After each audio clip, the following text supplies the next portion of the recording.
Wouldn't it be cool if you could put a pre-filter on the end of your Sawyer Squeeze, something to help keep the large particles out and not allow them to come inside your filter? Well, that's the mod I want to share with you today, and it's going to cost less than $1. Stay tuned. You just got to get prepared.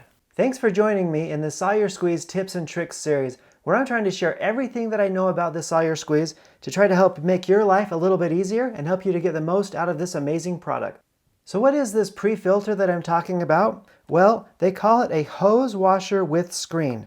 It's this little thing right here, and it actually goes on the end where you would connect the dirty water bottle or bladder. And what you do is you take out this little filter. Now, sorry, this little washer and this little washer with filter are almost the exact same size. They're really close.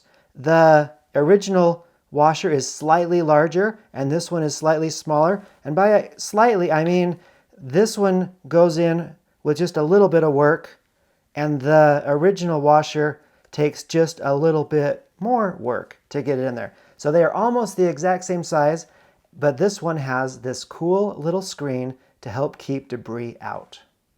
I picked these little filters up off Amazon.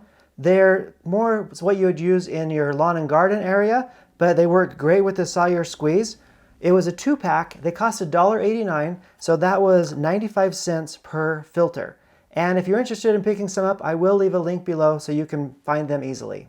This little screen washer is super simple to install. All you're going to do, take your filter, inside is the washer, you're going to remove that. Now save this because you may need it again for something, so keep it in your supplies wherever you keep your Sawyer products. Then take your new washer with screen and simply put it down inside there. Now you want to make sure that the screen is kind of cupped up, so that's going to help to keep the particles out. If you try it the other way, it will hit the filter inside there and it won't quite let you make a good seal, and it will kind of smush the screen. So make sure that the screen is facing up. All right, now that the pre-filter is installed, let's filter some water. Today I've got some pretty dirty water that I wanted to run through the filter. You can see all of the particulates in there that are floating around. It's just not great water. I hope any water that you ever filter never needs to look that bad. But for demonstration purposes, I thought this would be fun. Okay, so we're just going to attach the Sawyer Squeeze to the top there and open up the cap, and then we will filter some water. Now I hope you can see that water in the bowl. That Sawyer is doing awesome. Now the second thing I wanted to show you is you can see the particulates kind of coming down to the bottom and going into that area.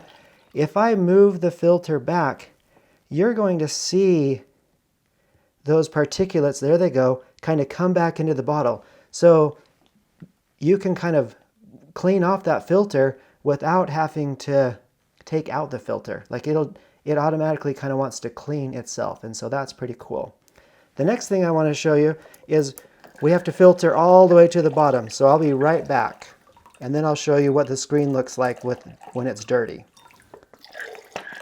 Okay, we're just finishing up the last of that bottle, and again, look how clean that water is.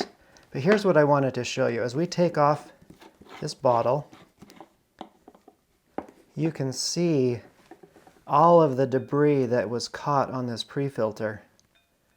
And that is pretty awesome. Just for fun, I'm going to rinse it off in here so you can see how much stuff would have been inside of our filter if we didn't have this fun little pre-filter placed on it. So that is awesome that all of those things did not come inside of the Sawyer. Okay, you may be wondering, do I need to remove this pre-filter before we backflush? And I think the answer could be yes or no, because if the particles can go through one way, they should be able to go back through the other way. But like I mentioned earlier, this is in there snug but not super tight, so we'd hate to lose it. But just for fun, let me demonstrate what it'd be like to backflush with the pre-filter in there. So I've got my syringe, a little bit of water, and we will backflush some water. Oh, there it goes. So I'd hate to have you lose that in your stream or wherever you're backflushing and not be able to find your pre-filter. So just be aware that it can come out, The other thing is oftentimes I try to shake the filter out and to try to get excess water out of here, and I just put my finger over the end and then just shake, and so that helps to keep it in there so it doesn't disappear. So if you are back flushing, just simply pop it out, put it in your pocket, do the back flushing, and then you can put it back in and be back in business. So that's how I would use the pre-filter. Now I know that Sawyer does not require a pre-filter. If it did, it would have come with one.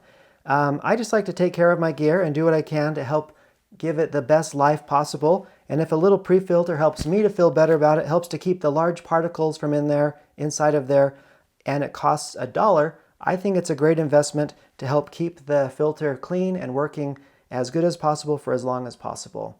And so that's why I've chosen to install this little 95-cent filter into the end of my Sawyer Squeeze. If you're interested in learning more tips and tricks about the Sawyer Squeeze, make sure you check out the playlist at the end of this video. And once again, I'd like to thank you for your time, and may God bless you as you prepare every needful thing. Thank you.